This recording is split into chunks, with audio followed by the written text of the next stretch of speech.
8h25, vous êtes sur Radio Connard et sans doute dans les bouchons ou en dépression sur les toilettes ou sous la couette. Eh bien, voilà de quoi vous aider à en finir si vous comprenez les paroles.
Putain, tête dans le cul.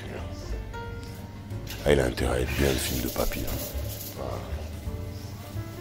T'es pieux, t'es à cette heure-ci pour aller au cinéma. Pas déconner. Ferme ta gueule, va prendre ta leçon de cinéma. Merci, combien je te dois?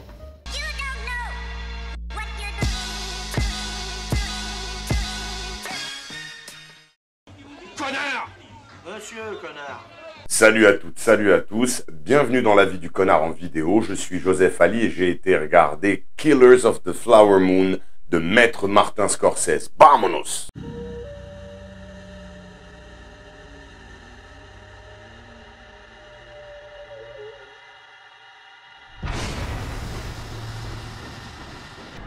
The Osage took their name from Missouri and Osage rivers. Niukanska.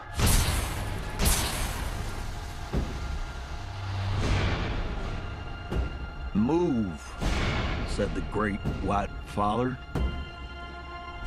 Can you find the wolves in this picture?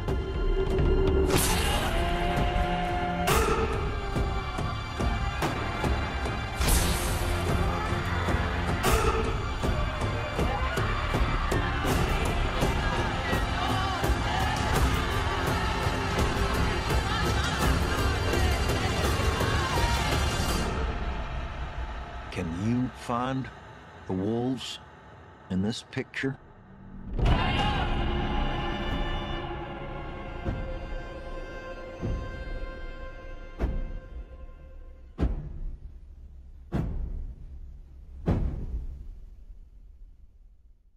Ernest, de retour du front, va chez son oncle Bill, qui habite et jouit d'une bonne réputation sur les terres des Indiens Osages. Ces terres ont la particularité d'être des terres de pétrole et surtout des terres qui, pour la plupart, sont détenues par des Indiens Osages.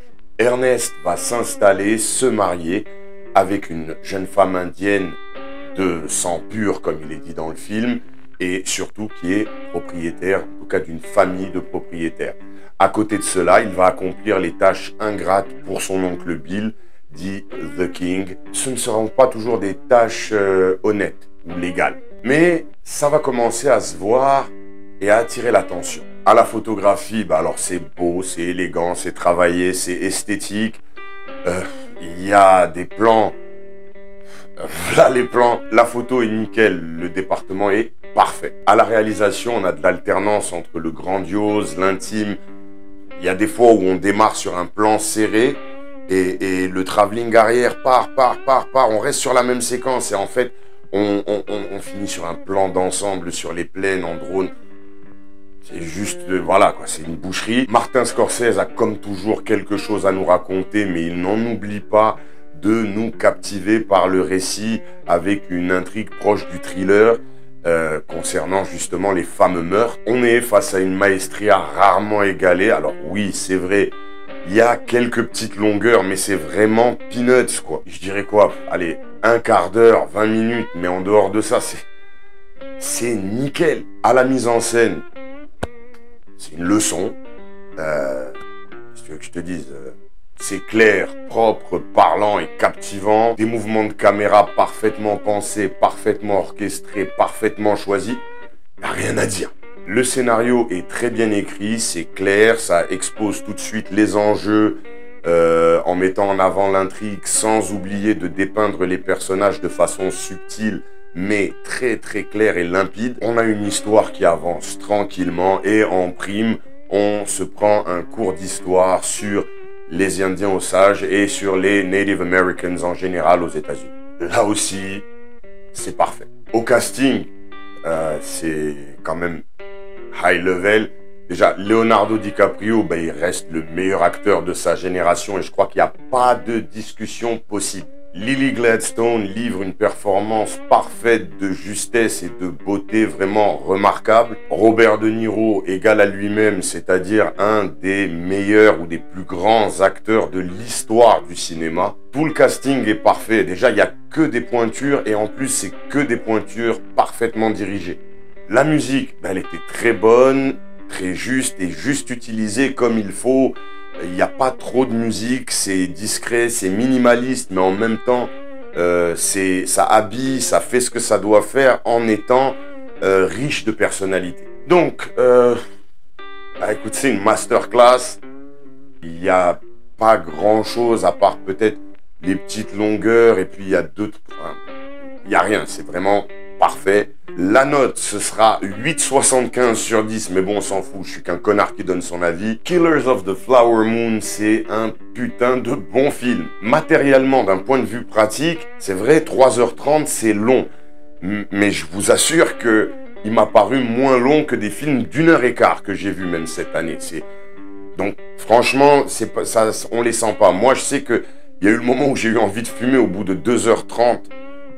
Mais c'était parce que j'avais envie de fumer, c'est pas à cause du film. Les quelques longueurs que j'ai dit un petit peu, c'est vraiment je chipote quoi. Et il y a deux moments qui en fait j'ai trouvé étaient étranges par rapport à l'ensemble, mais c'est vraiment peanuts quand je dis ça, je suis vraiment en train de chipoter. C'est un putain de film quand même.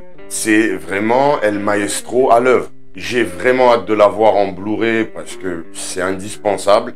Donc j'ai hâte qu'il sorte en Blu-ray. Bien entendu, je le recommande, mais très très très très fort, que ce soit pour aller profiter ou aller apprendre le cinéma. Allez-y, allez-y, allez-y fort, allez-y beaucoup. Allez vous laver les yeux de toutes les saletés qu'on a pu coller devant notre rétine ces derniers temps. Voilà, ce sera tout pour cet avis en vidéo. N'hésitez pas à me donner le vôtre en commentaire. De toute façon, dites ce que vous voulez en commentaire, c'est toujours très bienvenu.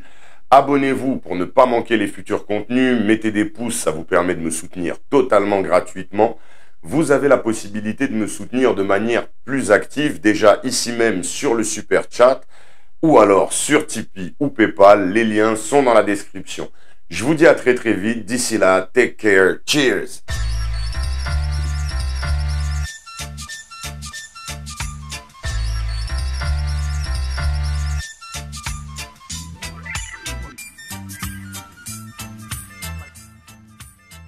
Oh.